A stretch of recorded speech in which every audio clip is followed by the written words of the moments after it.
What's up? Welcome to a new episode of Movie Schmovie. This is episode number 355. My name is Steve, one of the co-hosts of the show, and as always, I'm joined by Rob and John. Hey guys, how's it going? Pretty good. Why don't you? Just okay? I'm good. You're good. Okay. I'm chilling out, maxing, relaxing, all cool. Good, Yeah. good. I'm glad to hear that. Chilling out, maxing, relaxing, all cool. That's three ways of saying the same thing. Yeah. Is that like are you kind of giving a nod to the World Series right now, or are you just a Will Smith? Oh reference? no, it's a nod to Fresh Prince of Bel-Air. Oh, okay. Well, I'm saying because West Philadelphia, the Phillies are in the World Series. Oh no, I didn't know that. Yeah. Baseball is on like a alternate realm to me, man. I was gonna say, okay, I didn't know because I was like watching the game earlier. It's over 100 games, right? It's like basketball is 82 games, and that's too much. And baseball is like double that. yeah, easily. Right. Baseball's like, there's folks out there that think baseball is boring. Well, guess what? Not only is it potentially a very boring long game, we're going to play almost like every night for half a year, just about, or maybe more. That's more than half a year. Yeah, that's craziness. It seems like even if you were in a baseball, it's like 162 games, I think. So it's insanity. Well, so it's just a shade under. It's crazy. Almost every other night. I mean, crazy. They should do what we do and get together once a week on Zoom, frankly. And play a little ball. Yeah, I'd watch that. That's the model that works. All right, guys. This week's episode, we teased it a bit on some of the social media channels, but we're going to be going over some news items that dropped in between last week's episode and today's episode. Mainly a big development in the Friday the 13th what's next discussion for that franchise. But then we'll get into the required viewing this week, which was my pick, which is Ravenous. And then I guess we'll go over some movies that we finally all caught up on. I think we're going to talk a little bit about Barbarian, which is out on streaming or PVOD at this point. And it's HBO Max at this point. And then, we'll probably round the episode out with some other little bibs and bobs of things that we saw as well. But let's start out real quick, just because the Friday the 13th thing seemed very timely because we had that discussion. It's like somebody listened to the movie Schmovie, the episode 353. We were talking about, what's next for Halloween, what's next for Friday the 13th, and Nightmare on Elm Street. And, I guess this week we have a development there. So, Ron, why don't you talk to us about that a little bit? Yeah, so it looks like Brian Fuller. I feel like I always get this name wrong. Brian Fuller, who is known for great job. Hannibal and a couple other gorgeous looking shows, has teamed up with A24 and is developing a Friday the 13th prequel set in Camp Crystal Lake. And I think it may be called Crystal Lake. So A24 is one of those sneaky companies that is developing television, so like Rami and high quality TV that when you may not notice that it's from A24, but if you go on their site and look at the stuff that they have their hand in, it's getting pretty dense at this point. Their list is getting pretty heavy duty. So Blumhouse is also involved, right? Am I tripping? I don't think Blumhouse is involved. Okay, I think are thinking Blumhouse is involved because it seems like Blumhouse. It seems like this seems like Blumhouse or Platinum Dunes territory in a weird way. But it's A24. So there's this whole thing of they're known for doing horror, but it's the sort of quote unquote elevated horror, and it's the elevated horror that people usually.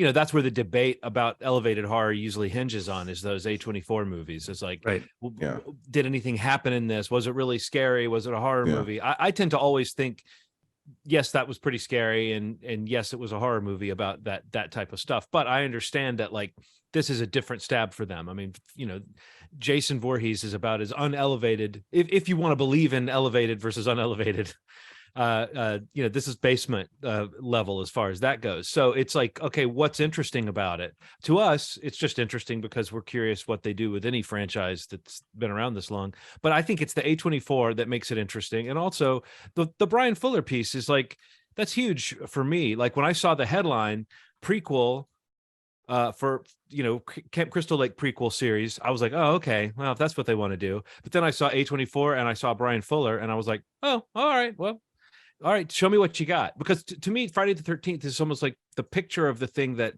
doesn't need to be treated like it's got some sacred mythology, or like it's even got that much that needs to be filled out. So I feel like Brian Fuller knows that. Like he's got all the iconography. They finally have the rights to everything under one roof, and they can, isn't that correct, Steve? They can finally say Jason, and they can say Crystal Lake, and they can say Friday the 13th, and they can use the any hockey characters, mask, any ideas. I mean, I'm not expecting them to go full on meta. I want them to do something that functions as a solid slasher story, with some good scares in it. I think Brian Fuller, though, knows, I mean, he knows genre, he knows what he's doing. If he's going to go trippy with this and do something like Noah Hawley's Legion series or something like that, he's going to do it and go full on with it. If he's going to go scary slashery, I think he can do a pretty good job of that too. Although the closest thing to it we've seen from him is the way the deaths were handled on Hannibal, and those deaths were not slasher movie style deaths. Those were very operatic, like visual feast kind of deaths. But that show still had that creeping sense of characters being doomed and being trapped, and of the physical violence that could happen to them. So I think Brian Fuller could do something amazing with this material. I honestly have been scratching my head trying to think, like, what does he see in it? Like, what's his take on this very, meat and potatoes horror franchise? Right.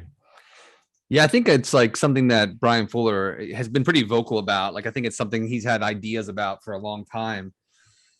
Wanting to do something in the Friday the 13th universe. And I think, just listening to his interviews around this news release and kind of him clarifying, the idea that Victor Miller and Horror Inc. are kind of working together on this with him as executive producers in some fashion to give access to the entire, franchise, like you were saying, John.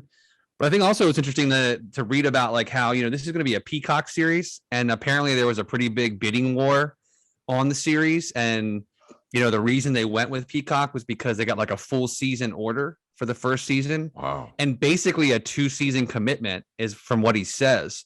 So the show is going to be at least 2 seasons, and I don't know what the trajectory is for the show is as a whole, but I mean that's something that is really interesting, because the idea that there's enough there for multiple seasons of a Crystal Lake show is really enticing.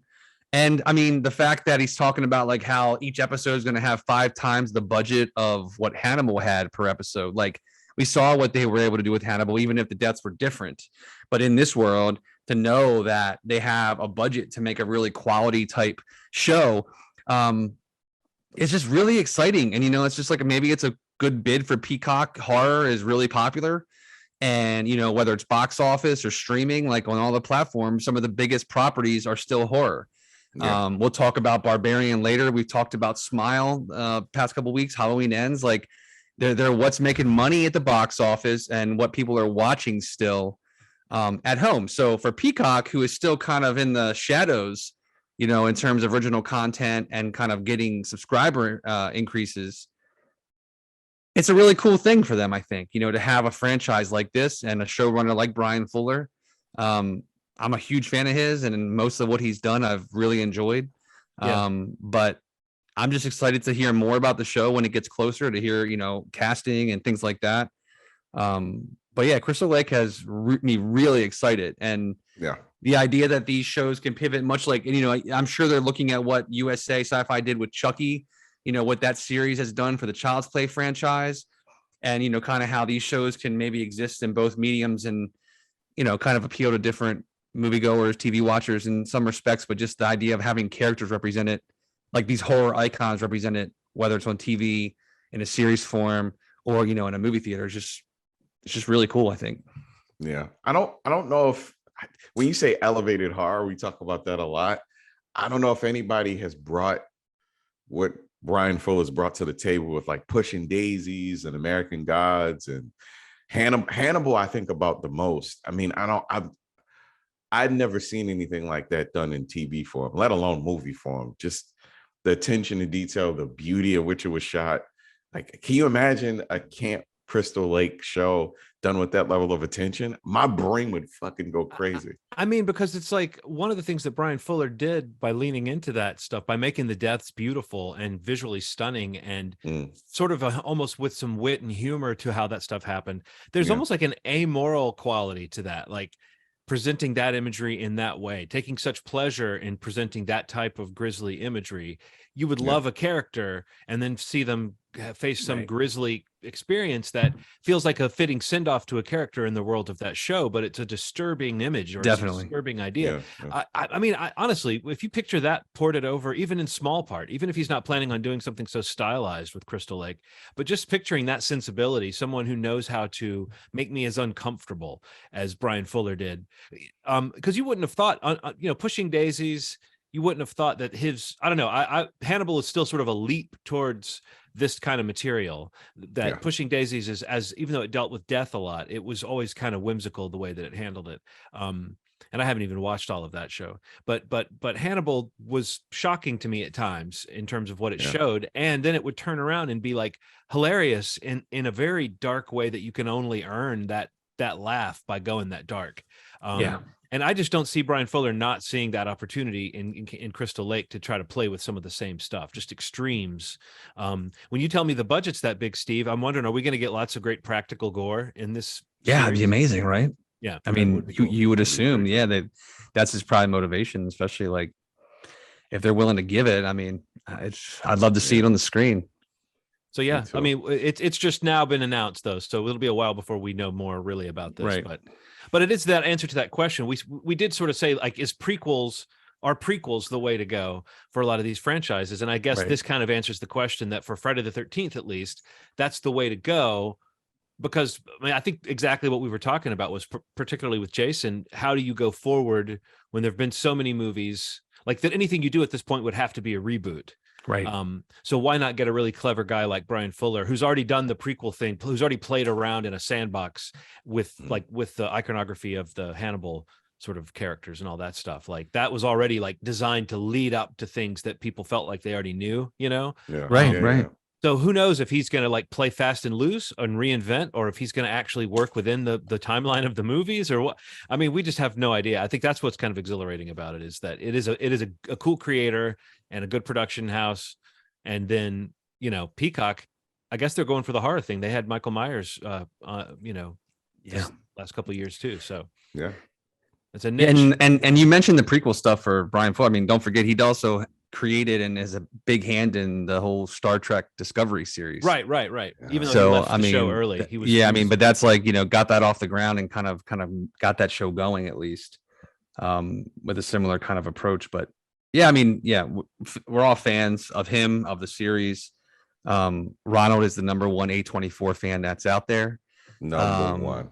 But so it all lines up. So we're excited for Crystal Lake. Whenever it hits Peacock, we'll be sure to watch it and talk about it here on the podcast. But one little last little note to add to that, though, is with it being Friday the 13th and with it being Brian Fuller, there is and it being on Peacock. I mean, I guess we can question like how far the rating is going to be pushed with that. But if it is a streaming thing, and it is, even Hannibal was able to get a shocking amount, and it was network television. This is Peacock, not NBC, correct? I mean, this is correct. not an, okay. All right. I was just this will be a hard R, I would assume. Yeah, they have that freedom there, so hopefully that's the case. All right, well, let's jump into required viewing. Last week I picked Ravenous. It's kind of one of my sleeper movies from 1999. Arguably one of the best movie years of all time. There's actually even a book out about it. I'd recommend getting it. I'll actually look it up and recommend it by title here in a moment.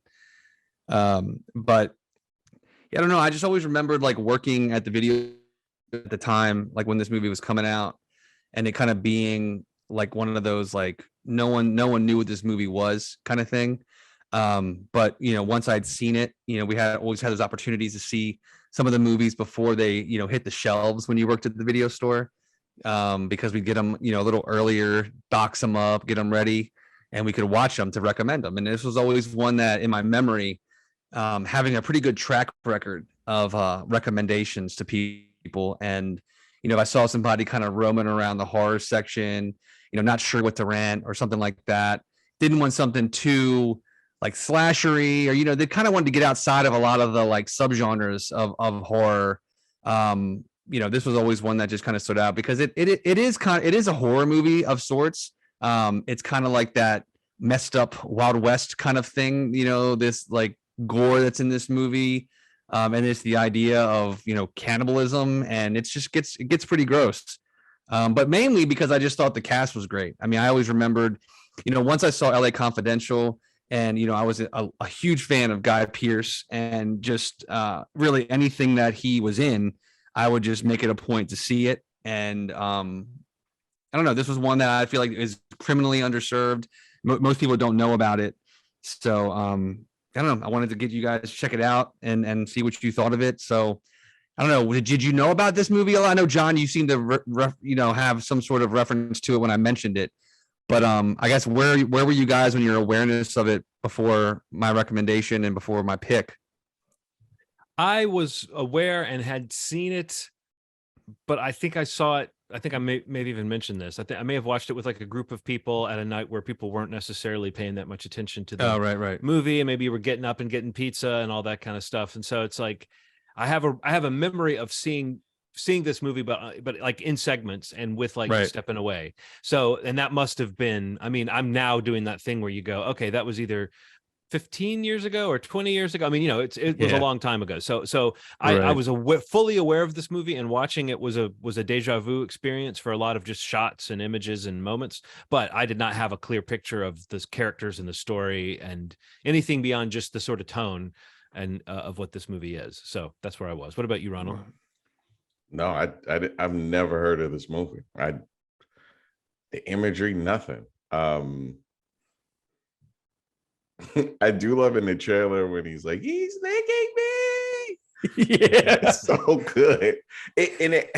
Like, it's funny. I watched the trailer, and then when I watched the movie and heard him say it, it really stuck with me. It stuck with me even more. Jeremy Davies playing another well-balanced, normal character. Yeah. Just like he got the market cornered. Yeah, I'd never heard of it. So like I was excited to see it. And honestly, it was refreshing, man. It just was. Yeah. So what did you think of it? Yeah. I mean, you're the least aware of it. So what did you think? I hated the first 10 minutes of it. Okay. I was like, what am I getting into? This doesn't feel like anything exciting. Mm-hmm. And then when the movie picks up, it is some of the best action I've ever seen. It really, when it picks up, it's nonstop. I can see why people, so I Googled, I just went Ravenous. There's a lot of flawless movie, one of the best thrillers ever made. Like, I get why people say that. It's damn near perfect towards the end. I feel like it's one of those things, and I guess I kind of personally feel this way about it. There's a couple of movies that I feel this way about, and it's like it doesn't have a wide audience, but there is an audience for it, and it's very small. But those that it's not unique in that way. There's tons of titles like this, but the people that found it and really kind of latched onto it really think it's better than just very good. You know what I mean? Like they love the movie. And, you can look in the IMDb reviews or Letterboxd, whatever, and you'll find some of the things like Ronald's talking about.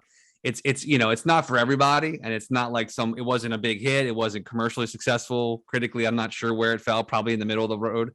But it does have something that, whether it's the characters or the kind of the slight dark comedy that's in it. And, and yet how kind of, gory and gross it gets at times. Yeah. That just seemed it's a perfect mix for the right kind of audience. And if you found it, or if they found it, it's oh wow, this was right there, made for me. And I guess I kind of fell into that kind of crossover, myself. What about you, John? What did you think of it? Well, I mean, I think that I might be a little bit softer on it than the two of you are, but I think that what you just said, Steve, nails it. Which is that it's the kind of movie that, I mean, it's not quite like a midnight movie, but it's in that neighborhood of if this is your jam, then the flaws that this movie has, you're gonna be fully willing to put aside to enjoy the consistency of the other things, the gore, the characters, the tone, just the feel of it. I dug around a little bit on this movie, and I saw where Roger Ebert said, or someone writing for his website, but I think it was him, who said that it's the kind of movie where even when you've when you're not as impressed by like the plot or what's happening in the movie, I think the word they used was the texture of it. You're sort of hypnotized and just want to hang out in that texture, or want to spend more time in that world, sort of. Right. And I do think like the world of there's a fort, and there's a cave. There's just some cool settings in this thing, and the actors. I mean, we've kind of alluded to it, but like baby Robert Carlyle, baby Guy Pearce, baby David Arquette, slightly more babyish Jeffrey Jones. He's a fully grown man, obviously, but he's younger. I don't know. There's just a lot of little, and every time you start to think, okay, this movie is got some of these cool character performers in it, but it's not really. It's like, you know, like I said, a clunky moment or just a moment that doesn't quite come off. There's another moment right in there that's like well observed and funny, or shocking, or just unexpected. So I do think it's one of those movies that like, I mean, what is it that somebody said about a perfect movie is not a movie that actually doesn't have flaws. It's a movie where you're willing to forgive its flaws. And I think when you say, this is for me, when we all know, when we say, oh, that movie felt like it was made for me, we're not talking about a movie that doesn't have issues. We're talking about a movie that ticks a certain set of boxes for us. That makes us go, oh, I could recommend this movie, I could watch this movie. And when you watch a movie, sometimes you feel those feelings building and then going away. Have you ever do that, where you're watching a movie, you're like rooting for it not to fuck it up for you? Yes. And then it does, and you're like, okay, it ticked a few boxes, but not enough for me to recommend it. So this was kind of a waste of time. And then other times you're just like, oh my God, it's almost like a great date or something. Where it gets to the end and you're like, oh my God, they didn't say anything to piss me off. You know? So I think this is one of those movies where if you sort of, and I know what you mean, Ronald, about the tone, it's a little bit jankier in the opening stretch, because it feels like it's going to do this thing of constantly flashing back and losing you in time. And it's a little bit fractured. But I think once the characters are established and we're in the world, and they're kind of off on an adventure, it really picks up story-wise. And like I said, anything that kind of like, I feel like the score is sometimes a little strange or a little overbearing for certain moments. And outside, and then there's a few moments where like logic of what's happening is a little bit slippery, but once it gets into the real thrust of what's happening, it's like watching these character actors, like someone like Robert Carlyle, who you've seen play 100 sleazeballs, you know. This is a different kind of character for him early in his career before he became that guy.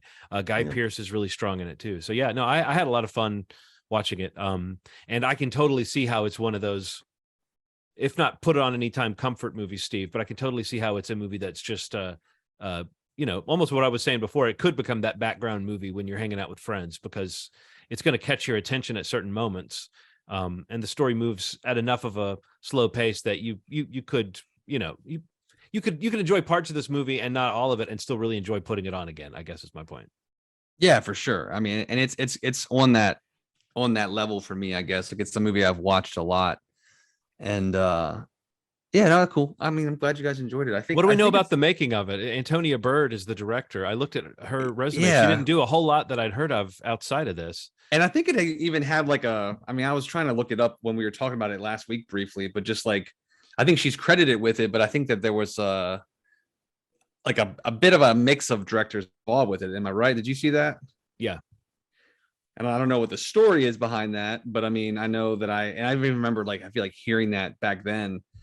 You know, like, I don't know if it was production issues or not, but you know, something that was shot in Slovakia, Mexico, place else, but at some point there was a problem with, I forget what the regular was. It, let me see, did you lolook at it by chance? See, as far as the director situation and everything, like, it does seem like they had, says so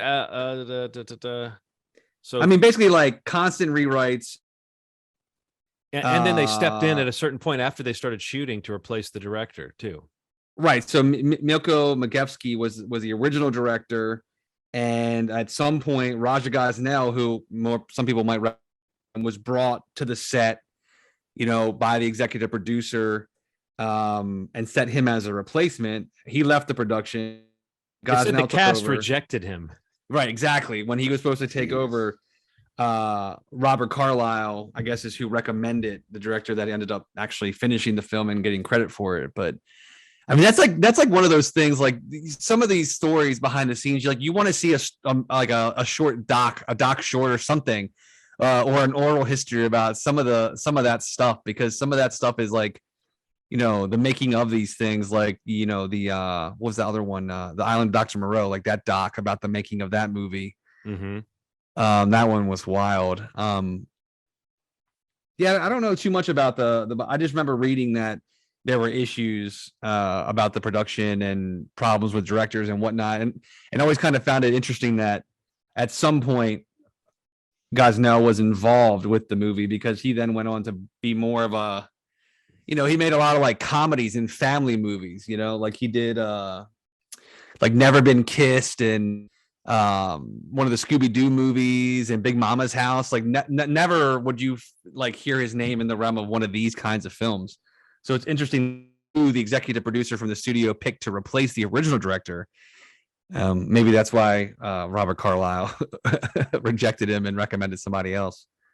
Yeah, you wonder about, like, if it says the cast, so it almost seems like the cast ganged up on him on set, and you're picturing that creepy fort set. That would have been like a very intimidating situation to be rejected by that group. I was looking at one of the character actors that's in it is someone who I was like, I'm going to dig into.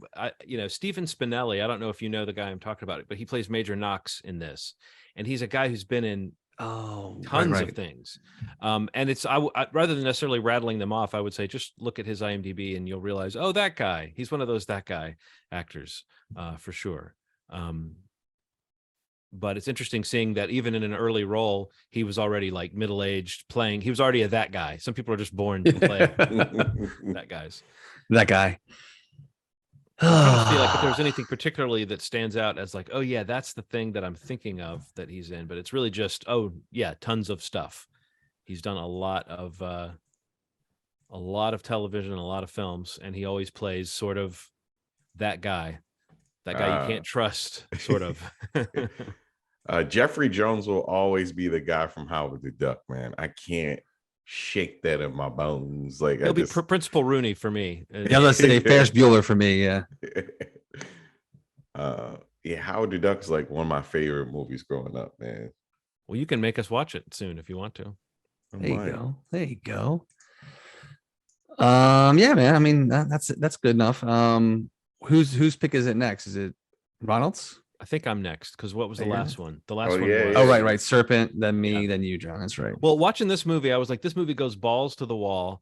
Let me see if I can think of a movie that is...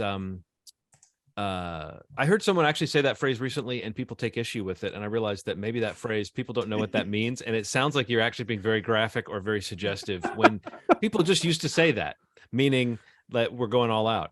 So let's just say all out.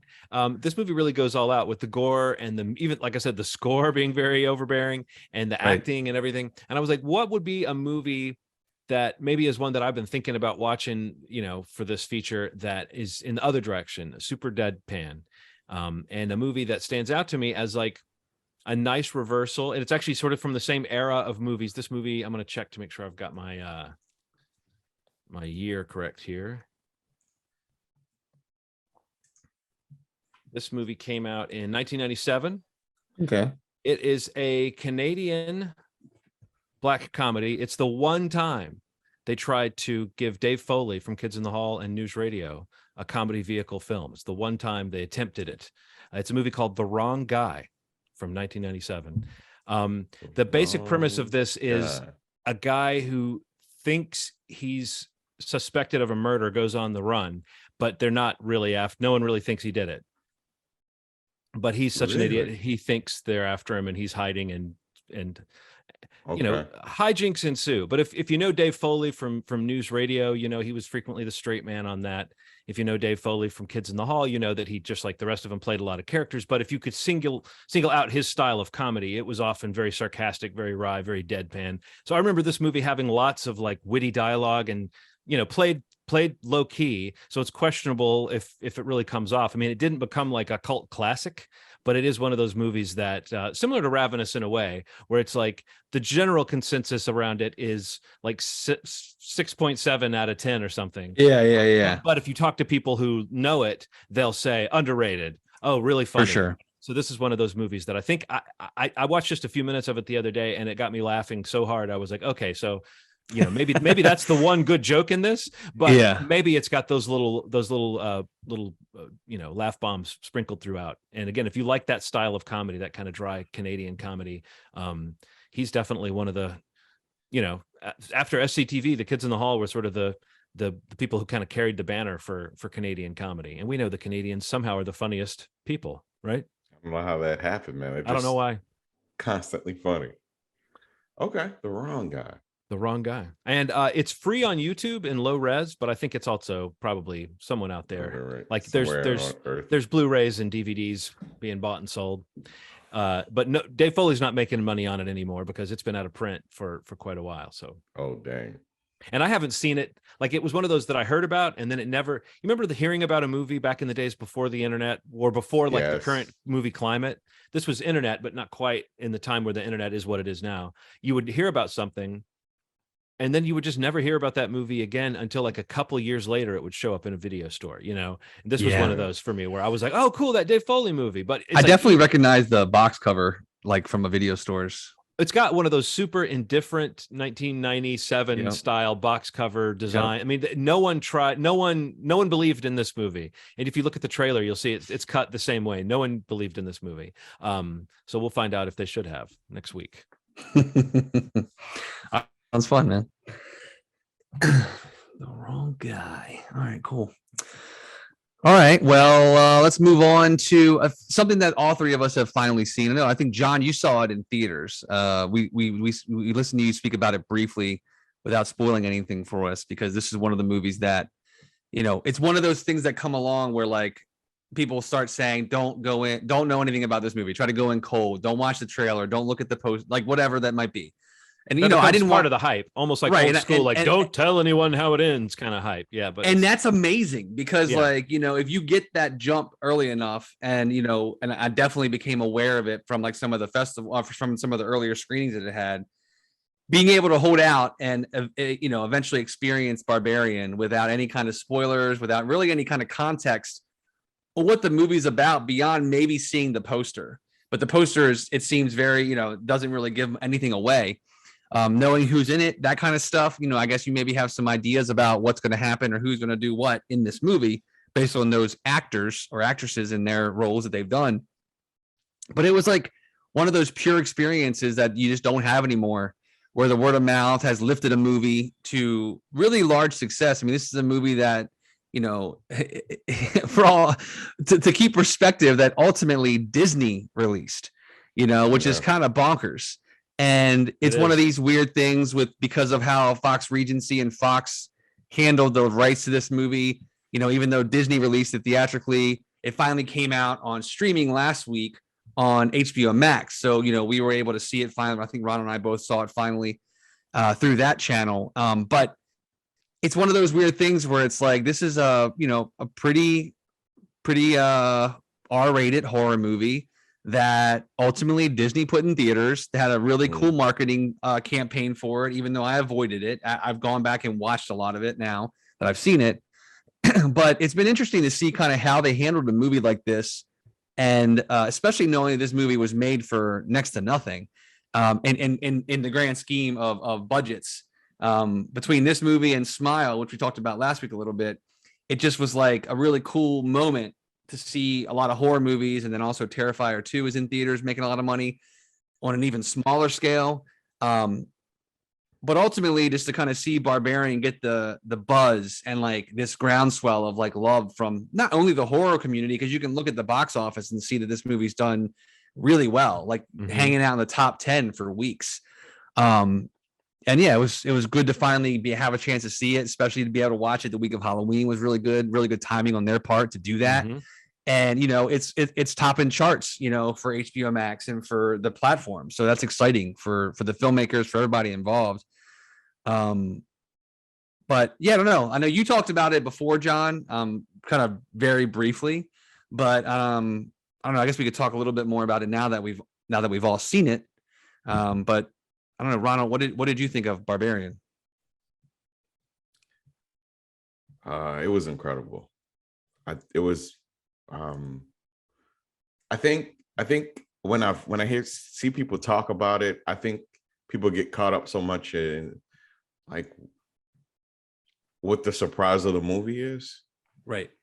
And what people have to understand, and what makes filmmaking so special, is the approach to telling the story is what makes this thing so fucking good. On top of it just having a bunch of great surprises. It just is supreme filmmaking. It's crazy because I just saw Ravenous and I'm like, I raved about how much I like that. And then I saw Barbarian and I was like, what the fuck am I watching? And then it changes pace for a little bit and it explains a little more to the story, and like things you don't expect it to do, it does. It goes all out. It goes all out. And,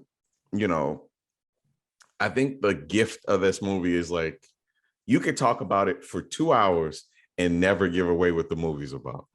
I don't care about that. I care so much about how well this movie was made, how carefully the movie unfolds, and how well it was fucking edited. It just,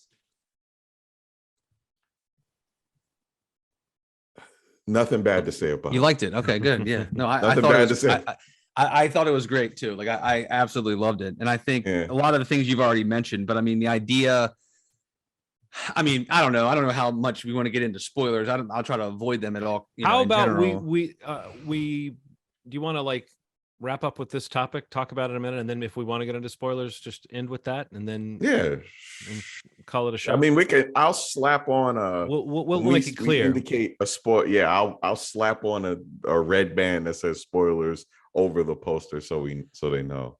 So this is non-spoilery for now. So non-spoiler. Okay. So what I want to say about it is simply, for an hour 42 minutes, like Ronald said, the ability of it to tell so much story in an hour and 42 minutes, to have some really interesting characters that kind of the movie almost kind of plays out in chapters, in ways, and it's really kind of cool with how they mess around with the environment that we start the movie in to what the next scene is in, and even maybe some time periods, the way it handles all of those types of storytelling devices, and mainly I think like to utilize the cast that they have. I've always like felt like Justin Long is like so underappreciated in so many ways. Like I love him. Like I've always loved Justin Long, and I listen to his podcast. I just think he's great, like up and down. And I always get excited when I see his name in any movie. I will absolutely watch it. He's always usually the best part of the movie. And I think this filmmaker, Zach Cregger's, is just like, and I've listened to him talk about Justin on some podcasts, and like he is just as in love with him, the idea of Justin being able to be, the romantic comedies, and like, him being in Jeepers Creepers and Tusk in this movie, and whatever the role demanded of him, I think he is just phenomenal in this movie specifically. I think he's just great. Like everybody in the movie is great, but I just think he stands out because of where he falls in the storytelling and what his character has to do and not do. It just is so effective in, kind of giving him some space to really show why he should be more appreciated as a performer, and maybe get him in some more films. I don't know, TV. I don't know what he wants to do, but I'm just always looking for him to do more.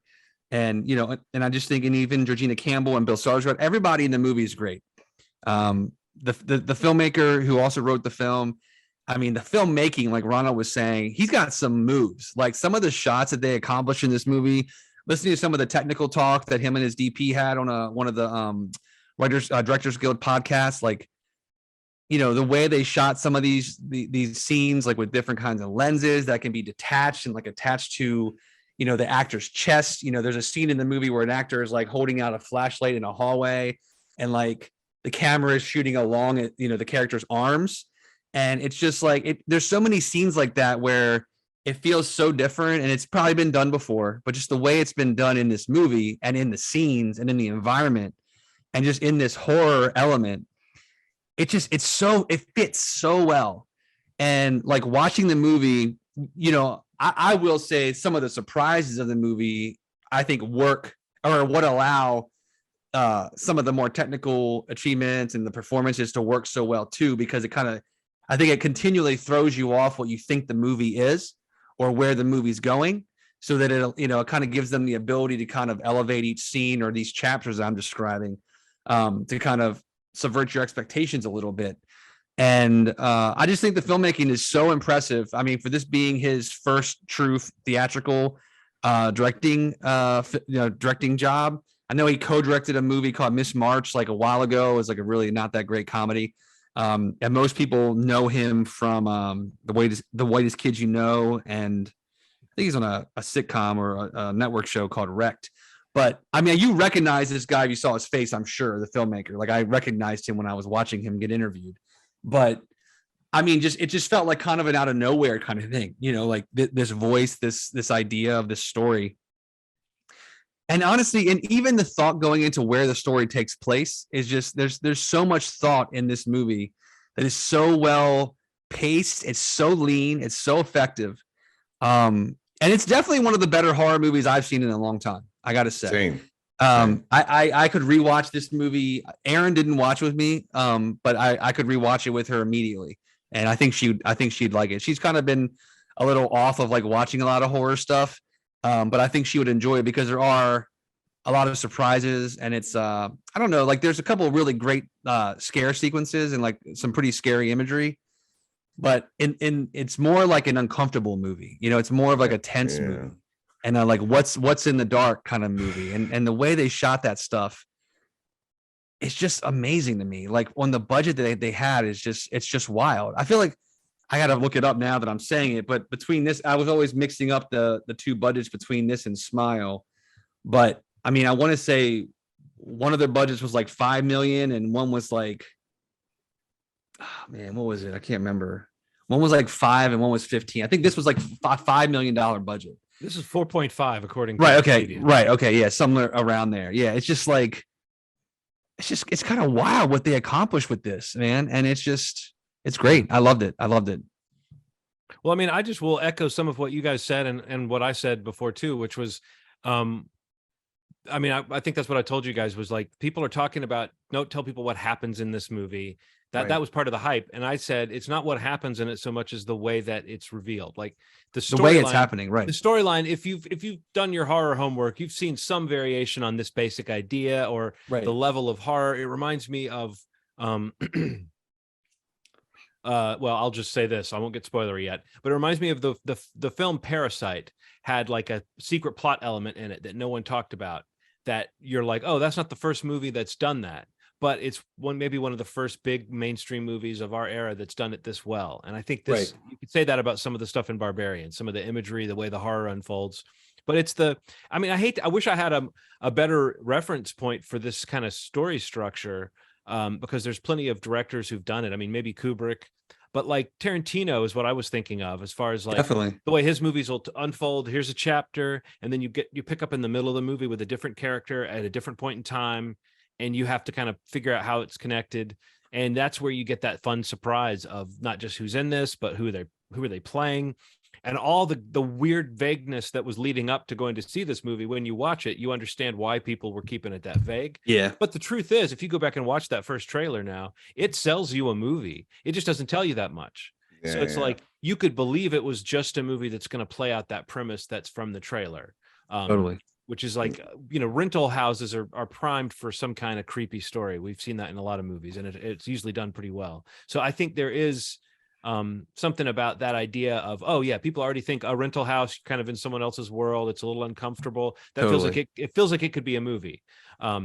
you don't even need to have people saying, hey, don't look and find out what's really going on in this movie. You don't even need people to do that spoiler shit. But no, I think that it is very special for all the reasons you mentioned. And yeah, Justin Long is great. But everybody is so perfect in their role.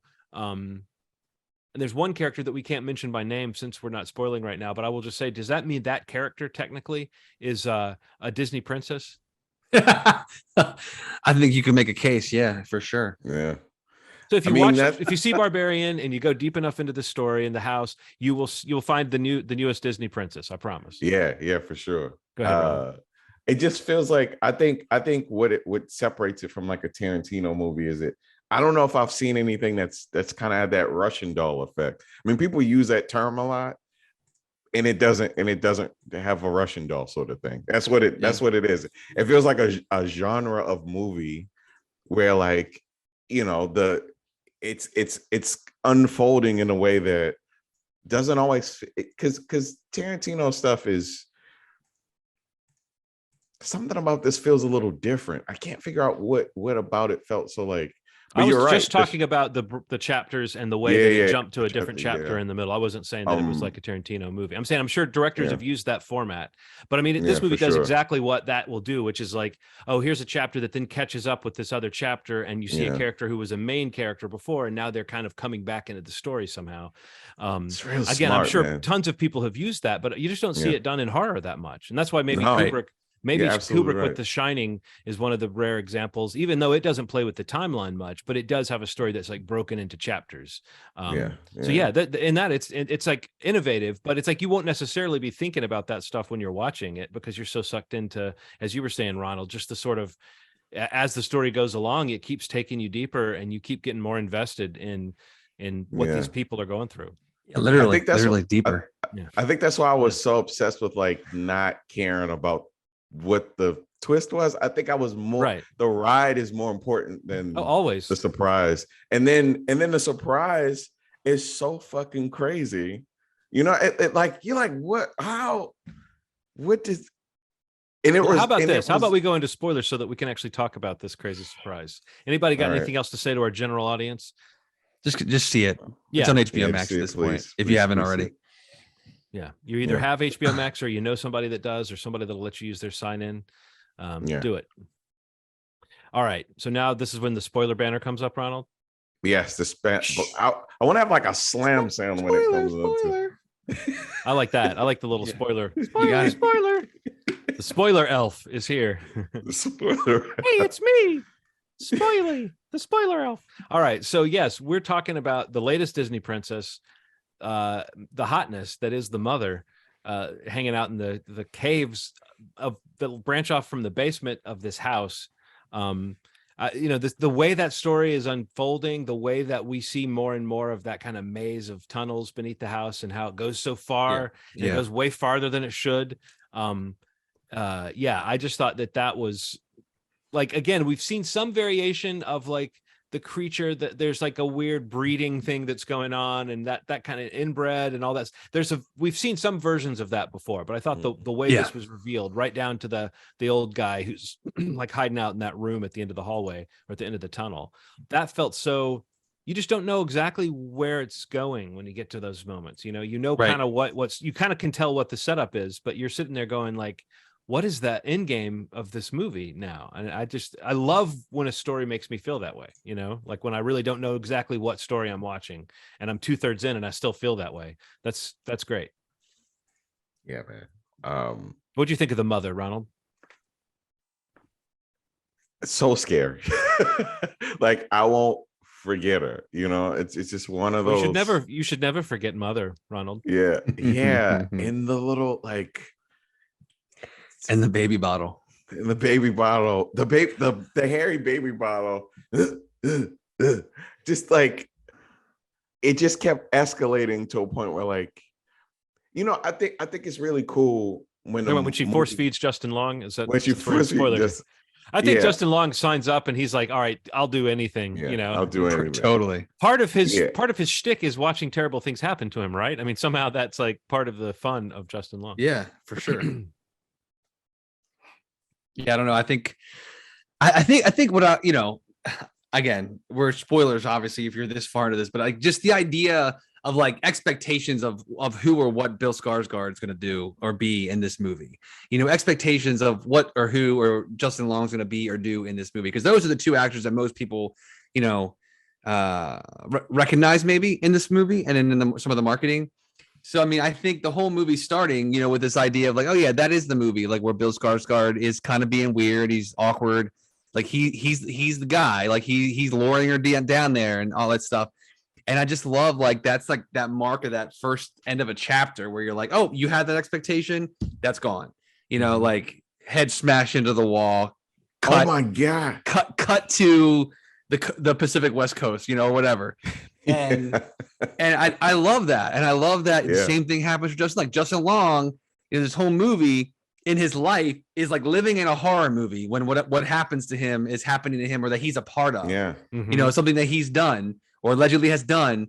He's now living in this horror movie. Seems like he did it. Yeah, for sure. But in his world, right? He still doesn't understand or doesn't acknowledge that he's done something wrong. And to then plant him into a horror movie is just so fucking awesome. And it's so great to see that like he is kind of the asshole, even though he's not an asshole in most movies that he's in, he's the guy who, as the movie goes along, every chance you get to like be the good person or to be a good person, he just completely lets you down and is just an asshole and totally gets what's coming to him and all that good stuff. But I don't know. And I mentioned Jeepers Creepers earlier, and I just love that, like, I'm sure it has nothing to do with Jeepers Creepers, but I love that his outing in this movie has to do with his eyes getting popped out. I feel like Zach Kreger, being a guy who was in like essentially a sketch comedy group, it's a similar Jordan Peele thing. It's a guy who knows comedy coming into the horror realm. And I was thinking about, it's not just the thing that I've said before and many people have said, I think, which is like, oh, horror and comedy both have to do with surprise and a shock.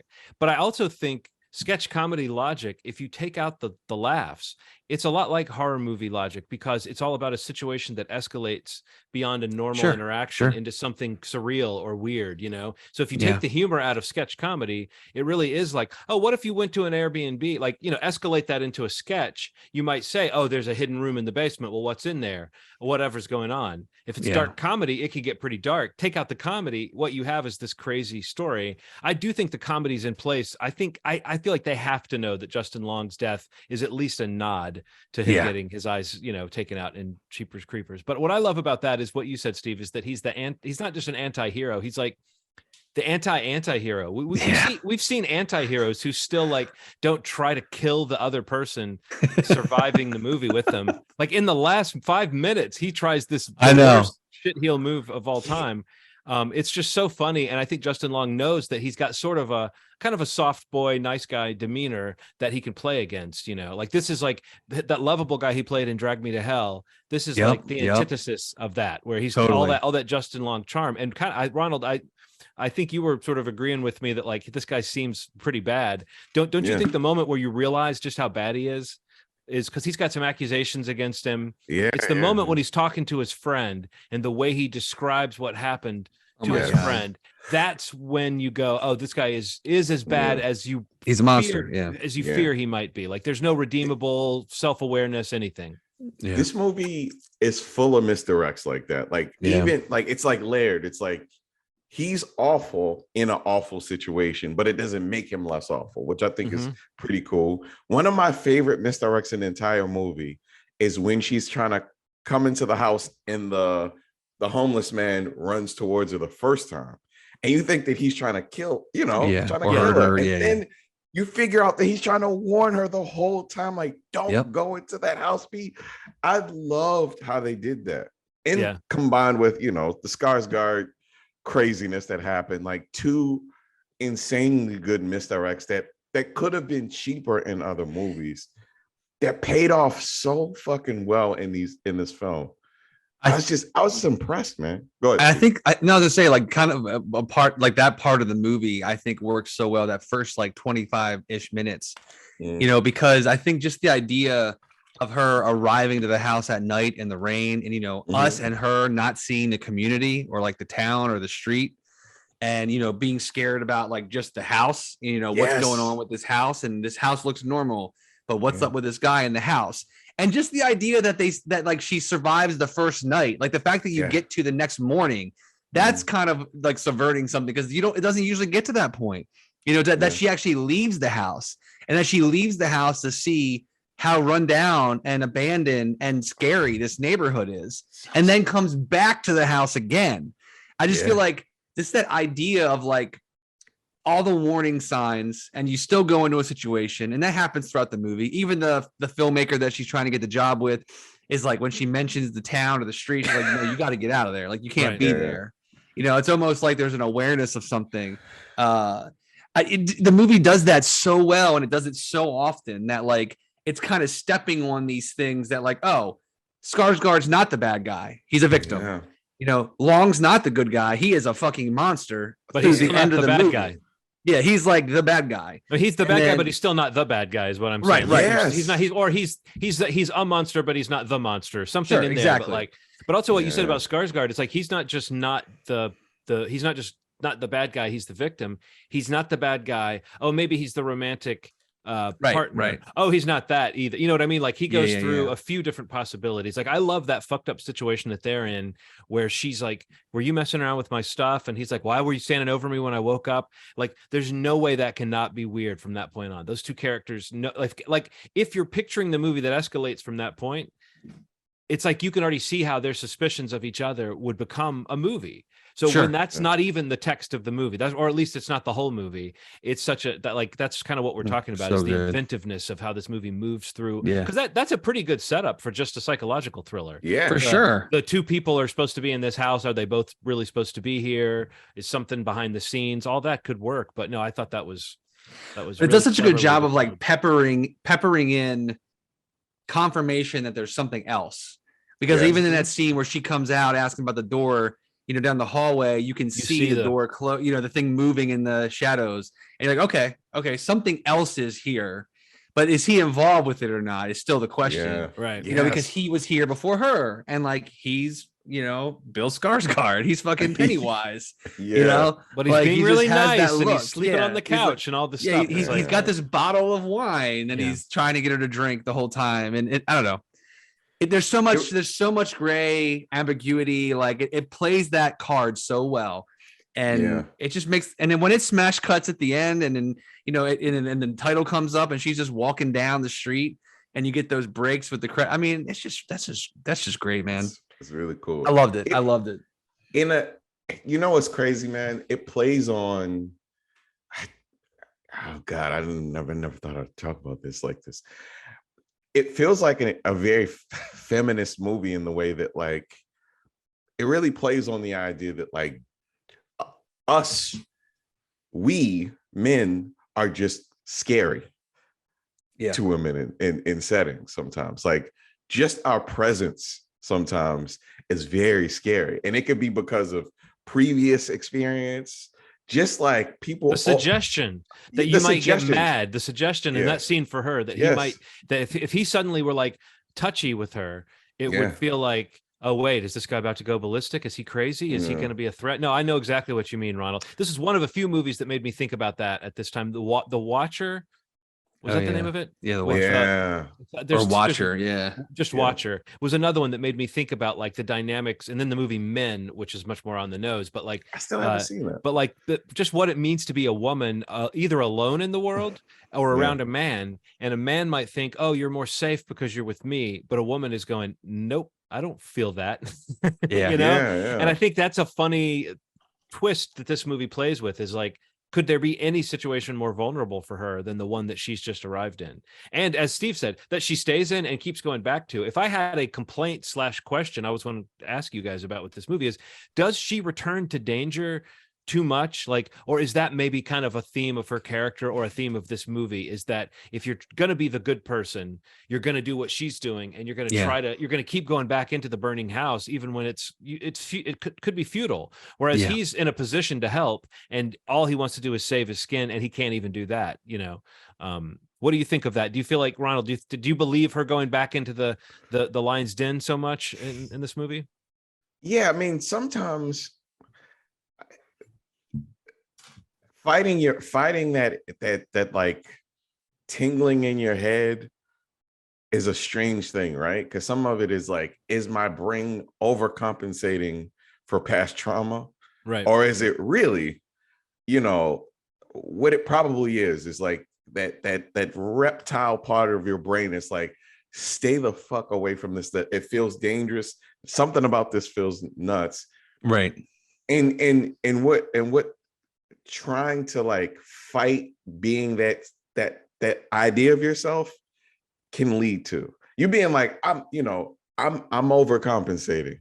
I need to calm down. Sometimes you don't need to calm down. Right. Sometimes you need to be crazy. Sometimes you need to be hyper vigilant about something. Right. And that's kind of cool. That's a cool commentary on what women also have to go through, like fighting that part of their brain that's like, this is dangerous, and it might not be dangerous. Right, how to modulate. Yeah. It's like fighting those voices, experience versus, what it may be. And he was a nice guy. Her instinct about him was right. But like everything else was fucking, I thought it was a nice touch that he was like, I was going to share this wine with you, but I didn't open it. I thought so you wouldn't. Yes. But it made me realize that is 2022. And I was like, oh yeah, that's like the world we're living in now. And it's like, okay, if I was a young man growing up or a young woman growing up right now, I guess, just thinking about like how not to be skeevy, how not to be creepy with people. I was like, oh yeah, make someone feel that much more, like that much better about what you're offering them in that situation. Because he could have opened it and had the glass, been pouring it. And we've seen that scene a million times. But in this moment, it's like, yeah, the best thing for him to do is let her make as many choices as possible. Or at least make it clear that the choices are hers to make and that he's not being this creepazoid. But I thought I agree with you, Ronald. This movie made me think about those dynamics. And I thought you were also going to say too, not just a woman's point of view on how dangerous men are, but like, one guy's useless for one reason and one guy is horrible, but also ultimately useless for other reasons. So it's not like you don't have the redeeming person that comes in and tries to save the day, really. Although you feel like Bill Skarsgård's character probably would have done that. But even he was like less bold than she was when it came to like, exploring and stuff. So I don't know. Yeah. I think that scene is that's a great scene though. Like when he goes down in there and she's trying to leave and she hears him screaming.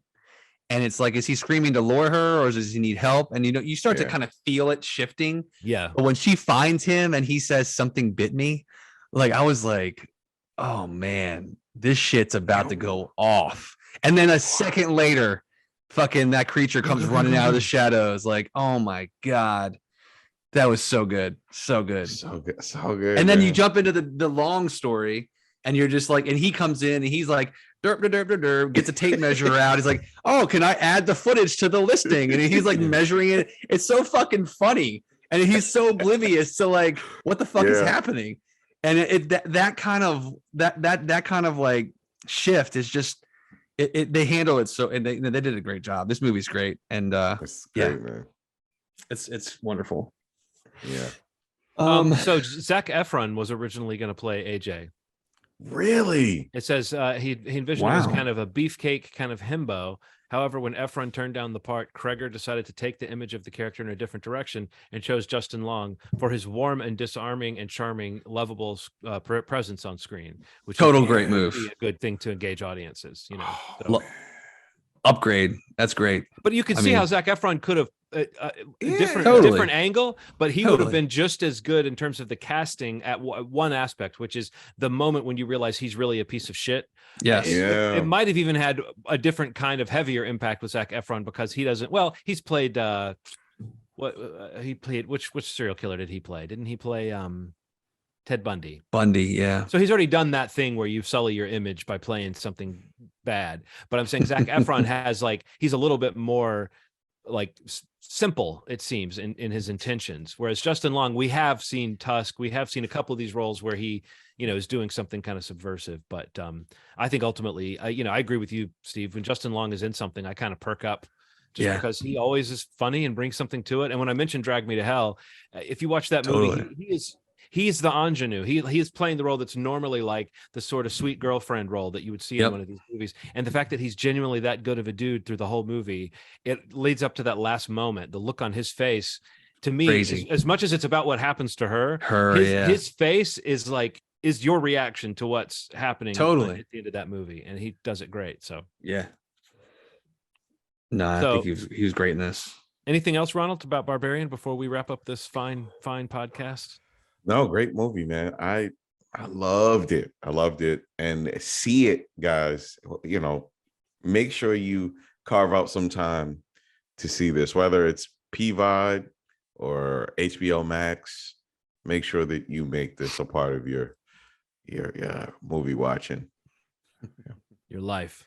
It was just on the other side of spooky season, but it's still kind of that same vibe right now. So just get it. Absolutely. Just get spooky it. Spooky season never ends for me, yeah, Steve. Just start it. Just get it going. Right. October is just the one month where everyone's lined up with my interests, but the rest of the year, I'm still the first thing I reach for. So what is there anything else you guys wanted to mention that you've watched over the last week? Anything on streaming or in the theater? I don't know. I haven't been to the theater, but I'll hold it till next time because I want Ronald to see Smile so we can talk about Smile. Yeah, I don't really have much else, man. I really Barbarian, really, even if I saw something else, it doesn't even matter. It really legitimately wiped everything out after I saw. I was like, did I see something? Oh. I did want to mention, I don't know if either of you have watched any of the Netflix series for Guillermo del Toro's Cabinet of Curiosities. Yes. Mm-mm. I'm like halfway through it and I'm really enjoying that series. It's a mixed bag for me, but I'm enjoying it too. I mean, it's a little different. It's a little bit more fully formed than some of these anthology series that we see. That's what I was going to say. Yeah. And it really goes there with the horror elements too. That's the other thing I appreciate about it. Yeah. I think I'm on like the fifth one, the one with the art, like the art. Well, I guess the artist. Yeah, with Crispin Glover, that episode. But I don't know, the one with F. Murray Abraham called The Autopsy, I thought was great. So far, that was probably my favorite one. And then there's one called The Outside, with Martin Starr, Dan Stevens, and Kate Micucci, that I was not loving, but then it kind of takes a moment and takes a beat, and then I ended up really liking that episode too. The one that got to me in terms of just the sheer creep factor of it, I thought that Graveyard Rats, that extended was good too, with the guy shimmying around and talk about a tunnel in the tunnels. That just was like, it kept escalating and getting worse, and more like I would not want to be there kind of thing. But no, I appreciate the effects, the practical effects, and mixed with like some really gruesome stuff. So even when the stories haven't worked for me, I've had fun. I mean, like we've said before, anthology shows can be such a hit or miss prospect. This one has like a real feel and a real style to it that has carried me through. So I'm enjoying it so far. Definitely can't wait to finish the last 3 or 4 episodes, but I've heard the last 2 are really good. So me too. I heard like everything I've seen about the series that they were the strongest ones. So that sounds something to look forward to. But yeah, it's on Netflix now. If that's like, this horror anthology kind of presented by Guillermo del Toro, he kind of introduces each episode too. It's just fun to see him and how excited he is about the genre. Mm-hmm. And a lot of really cool horror filmmakers. So I love these kinds of things where you see all these different voices being able to come through in these like shorter formats, just kind of get a taste of their filmmaking or their writing or whatever it might be. But yeah, that's on Netflix right now too. But if you guys are good, don't have anything else to mention, movieschmovie.com is the website. Obviously, we're promoting the YouTube a lot recently, youtube.com/movieschmovie podcast. You can go there to watch the full episodes. We also release stuff throughout the week, kind of teasing the upcoming episodes, but also just like news items that come up between us recording full episodes. So something may come out, like I mentioned, the Friday the 13th thing at the top of the show. We'll kind of release some information about it just so you guys know what's going on, things that we may be talking about in the week to come.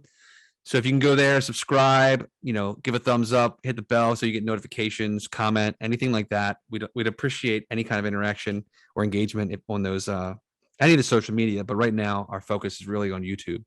So if you could help us do that, that'd be great. If you prefer to stick with the audio only option that we have, you can go to movieschmovie.com, listen to all the episodes there, or jump into whatever podcast platform you prefer to use, and just subscribe. If it has a a recommendation option, a share button, a review option, a star option, anything like that, it always helps us out, just to kind of help maybe more people find the podcast. And 355 episodes in, we're still trying to get as many people we can to find this podcast any way we can. But yeah, good talking to you guys. And if you guys are good to go, I'm good to go. As always, thanks for listening. You've made our day. Bye.